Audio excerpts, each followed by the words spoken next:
Hello दोस्तों, welcome to my channel world book. Video start करने से पहले मेरे चैनल को सब्सक्राइब करना ना भूलिएगा। दोस्तों, आज हम बात करेंगे ऑथर जॉर्डन पीटरसन की पुस्तक बियॉन्ड ऑर्डर के बारे में, जिसमें जिंदगी के 12 नए रूल्स दिए गए हैं, जिन्हें सुनकर आप अपनी लाइफ में अभूतपूर्व चेंजेस ला सकते हैं और अच्छे से ग्रो भी कर सकते हैं। तो दोस्तों, स्टार्ट करते हैं इस बुक की समरी को।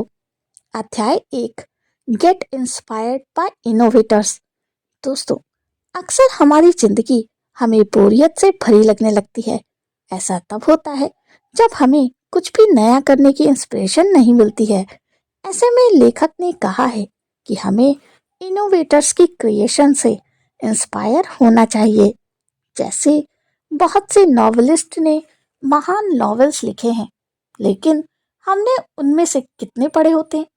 इंडियंस में तो पढ़ने का कल्चर ही नहीं है, जबकि यूरोपियन और अमेरिकन लोगों के हाथों में हमेशा आपको कोई ना कोई किताब मिल जाएगी, क्योंकि किताबों से ही हमें नया ज्ञान मिलता है। दोस्तों की गप्पाची में सिर्फ हवा भरी होती है, कोई ज्ञान नहीं। तो दोस्तों, लेखक की तरह ही हम पेंटर्स की पेंटिंग्स की भी बहुत ज़्यादा सराहना नहीं करते। ऐसा ही हम आर्टिस्ट के साथ करते हैं, हम उन्हें उचित सम्मान ही नहीं देते। लेकिन लेखक कहते हैं कि जिस देश में कला की कदर नहीं होती, धीरे धीरे उसकी आत्मा मर जाती है और वह देश जॉम्बी की तरह हो जाता है। इसलिए दोस्तों, हर आर्टिस्ट या इनोवेटर की कला की कदर जरूर करें और उनकी कलाकृतियों से खुद भी कुछ नया करने की इंस्पिरेशन लें। अध्याय 2, इमेजिनेशन योर सक्सेस। दोस्तों, जो भी चीज आप पाना चाहते हैं उसे पहले ही इमेजिन कर लें, क्योंकि आइंस्टीन ने कहा था, इमेजिनेशन इज पावर, अर्थात कल्पना ही शक्ति है। इस शक्ति से ही हर इन्वेंशन की गई है और हर आर्टिस्ट ने अपने मास्टरपीस बनाए हैं। इसलिए आप भी इस पावर का इस्तेमाल करना सीखें। अगर आपको किसी एग्जाम में पास होना हो तो इमेजिन करें कि आप पास हो गए हैं। अगर कोई स्टार्टअप शुरू करना है तो इमेजिन करें कि आपने सक्सेसफुल स्टार्टअप लगा लिया है। ऐसे ही खुश रहना है तो खुद को हंसता खेलता और खुशी से भरा इमेजिन करें। दोस्तों, इमेजिनेशन पर ही लॉ ऑफ अट्रैक्शन चलता है, जो कहता है कि आपको जो भी चीज अपनी तरफ अट्रैक्ट करनी है तो आप उसे पहले इमेजिन करें और अपने दिमाग में एक फिल्म की तरह विजुअलाइज करें। ऐसा हर दिन करें, रात को सोने से पहले और सुबह उठने के बाद भी। बार बार ऐसा करने से आपके सबकॉन्शियस ब्रेन की प्रोग्रामिंग हो जाती है और वह उस चीज को पाने में जुट जाता है जिसकी आपने इमेजिनेशन की होती है। अध्याय 3, chase your dreams life long. दोस्तों, जब हम छोटे होते हैं तो बेहद कल्पनाशील होते हैं, खुद को राजा या बहुत बड़े सुपर हीरो की तरह इमेजिन करते हैं। लेकिन जैसे जैसे बड़े होते हैं और जिंदगी की ठोकरें लगती हैं, हम अपनी इमेजिनेशन की पावर को खो देते हैं और इससे हमारी पर्सनल ग्रोथ रुक जाती है। जीवन के निगेटिव एक्सपीरियंस से हम बिटर हो जाते हैं और साथ ही कुछ बड़ा सोचना भी छोड़ देते हैं, क्योंकि हमें लगता है कि ये सब कागजी बातें हैं और सिर्फ किस्से कहानियों और फिल्मों में ही होती है। लेकिन दोस्तों, लेखक ने कहा है कि ऐसा एटीट्यूड हमारे लिए बहुत घातक है। कभी भी बड़ा सोचना ना छोड़ें। बड़े गोल को पाने में टाइम लग सकता है, लेकिन नेगेटिव सोच से तो वह कभी नहीं मिलेगा। जैसे कितने लोग अपना बिजनेस या स्टार्टअप शुरू करना चाहते हैं, लेकिन अपने इन ड्रीम को मन ही मन दबा लेते हैं। वे सोचते हैं कि शायद वे सफल नहीं हो पाएंगे, और दूसरा, वे ये भी सोचते हैं कि लोग क्या कहेंगे। लेकिन दोस्तों, आप अपने ड्रीम के बारे में सोचते रहें और धीरे धीरे उस पर काम भी करते रहें। इसमें लंबा समय लग सकता है, लेकिन एक बार सफलता मिल गई तो आपकी जिंदगी बदल जाएगी। सबसे ज्यादा सफलता हमें 45 से 50 की उम्र में ही मिलती है।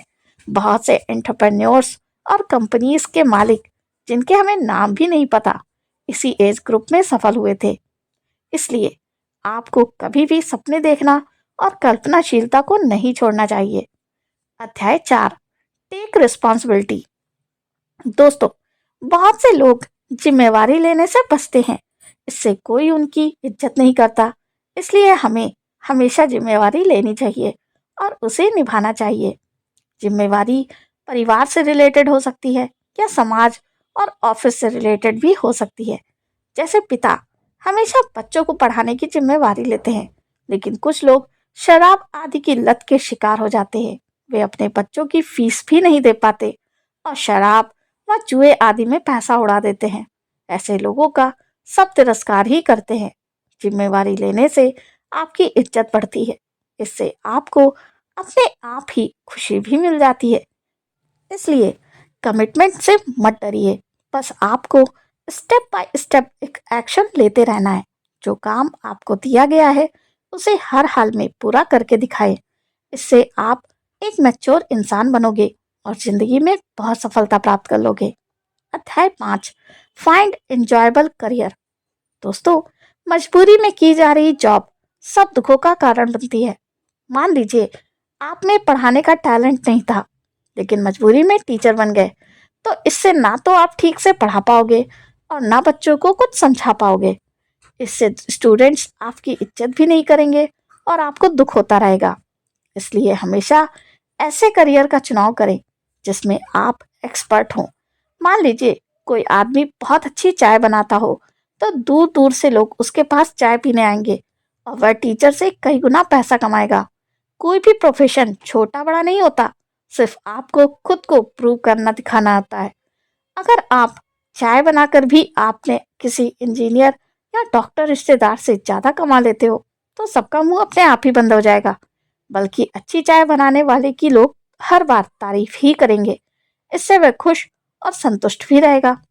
दोस्तों, ये सिर्फ एक एग्जाम्पल है। वास्तव में कहने का तात्पर्य यह है कि दूसरों की देखा देखी या किसी के प्रेशर में कभी भी अपने करियर का चुनाव ना करें। वह चीज करें जिसके आप एक्सपर्ट भी बन सके और जिसे करते हुए आपको मजा भी आए। इससे पैसा भी आपके पास खुद चल कर आएगा। अध्याय 6, एनालाइज योर आइडियाज। दोस्तों, अगर आपके दिमाग में कोई क्रिएटिव आइडिया आता है तो उस पर ब्लाइंडली काम करने मत लग जाइए।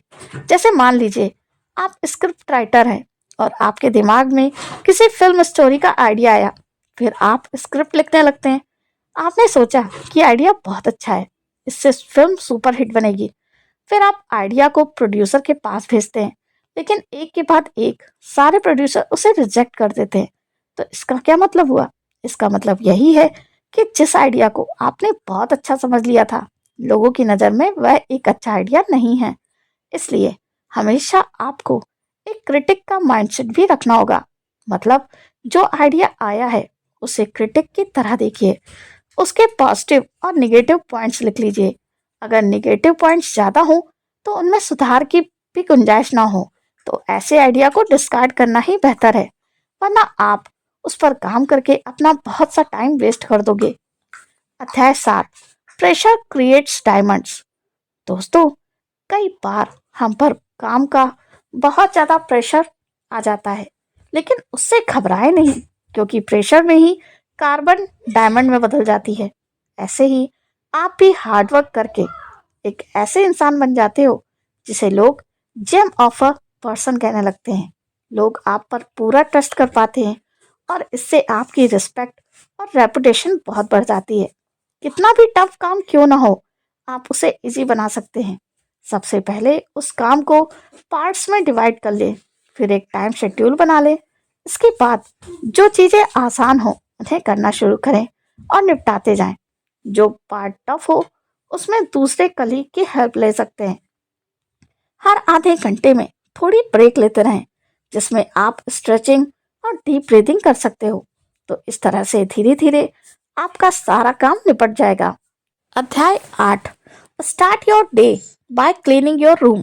दोस्तों, अगर आपको जिंदगी को ब्यूटीफुल बनाना है तो इसकी शुरुआत अपने रूम से करें। सुबह उठते ही अपने बेडरूम से शुरुआत करें। पहले बिस्तर बनाएं, फिर सारे रूम को क्लीन करें। ऐसे ही एक एक कमरे को क्लीन करते जाएं। ये सब आपको बर्डन नहीं लगना चाहिए, बल्कि खुद से कहें कि जिस तरह मैं इस रूम को ऑर्डर में ला सकता हूँ, वैसे ही अपनी लाइफ में भी ऑर्डर कायम कर सकता हूँ। सारा काम एक साथ ना करें, बल्कि बीच में ब्रेक भी लेते रहें। चाय पिए, पेड़ पौधों को पानी दें, पक्षियों को देखकर खुशी से भर जाएं। काम करते हुए म्यूजिक भी सुन सकते हैं, जिसे काम करने में आनंद भी आएगा। अध्याय 9, डील विद बैड मेमोरीज। दोस्तों, अक्सर रह रहकर हमारे दिमाग में गलत इवेंट्स की मेमोरीज आ ही जाती है और हम उन्हें सोच सोच कर गुस्सा होते रहते हैं। लेकिन खुद को याद दिलाते रहें कि पास्ट बीत चुका है और फ्यूचर कैसा होगा ये आपको डिसाइड करना है। साथ ही ये भी ध्यान रखें कि लोग आखिर लोग हैं, वे कभी परफेक्ट नहीं होते, उनसे गलतियां भी हो जाती हैं।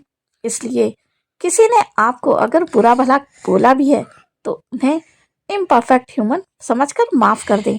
इससे आप खुद को और ज़्यादा मैच्योर और हम्बल फील करेंगे। ऐसे ही अगर किसी फेलर की मेमोरीज आपके दिमाग में आए तो उसे फेलर के बजाय एक लेसन की तरह याद करें। ये सोचें कि आपने जो गलती पिछली बार की थी उसे दोबारा कभी नहीं करेंगे। फेलर भी हमें सक्सेस की तरफ ले जाते हैं, इसलिए हर निगेटिव मेमोरी में पॉजिटिव नज़रिया ढूंढें। इससे आपका दिमाग कभी परेशान नहीं होगा बल्कि शांत और संतुष्ट रहेगा, जो आपकी मेंटल हेल्थ के लिए बहुत ज़रूरी है। अध्याय 10, कम्युनिकेट विद पार्टनर।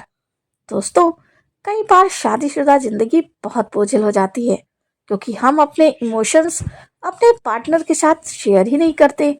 मान लीजिए आपको लाइफ में बोरियत फील हो रही हो तो अपने पार्टनर से बात करें। आपका पार्टनर निश्चित रूप से कोई सॉल्यूशन बता देगा या एटलीस्ट आप वो दोनों उस पर डिस्कस कर सकते हो।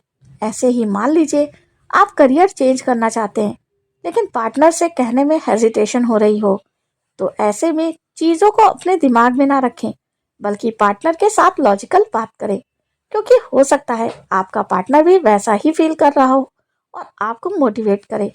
क्या वो आपको ऐसा इनपुट दे सकता है जिससे आपको सही से अपने डिसीजन लेने के बारे में पता चले कि वह सही है या गलत। रिलेशनशिप में कम्युनिकेशन गैप आने से प्यार भी खत्म होने लगता है, इसलिए हमेशा डीप कम्युनिकेशन करें, लेकिन इसके लिए दोनों पार्टनर एक जैसी मानसिकता वाले होने चाहिए। अध्याय 11, फाइंड पर्पस इन लाइफ। दोस्तों, जिंदगी में अपना पर्पस ढूंढिए।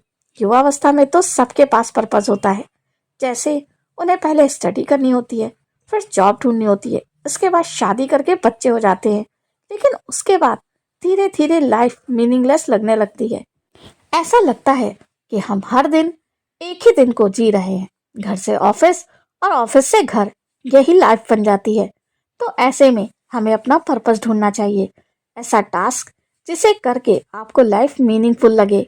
और पर्पस कुछ भी हो सकता है, जैसे आप कोई नॉवल लिखना शुरू कर सकते हैं, नए प्लेसेस पर घूमने जा सकते हैं, ऐसे ही समाज सेवा के लिए भी कार्य कर सकते हैं। जब आप ऐसे टास्क करने लगेंगे तो आपको जिंदगी फिर से मीनिंगफुल लगने लगेगी। अध्याय 12, सफरिंग मेक्स यू स्ट्रांग। दोस्तों, जिंदगी में हमेशा सब कुछ अच्छा अच्छा नहीं होता।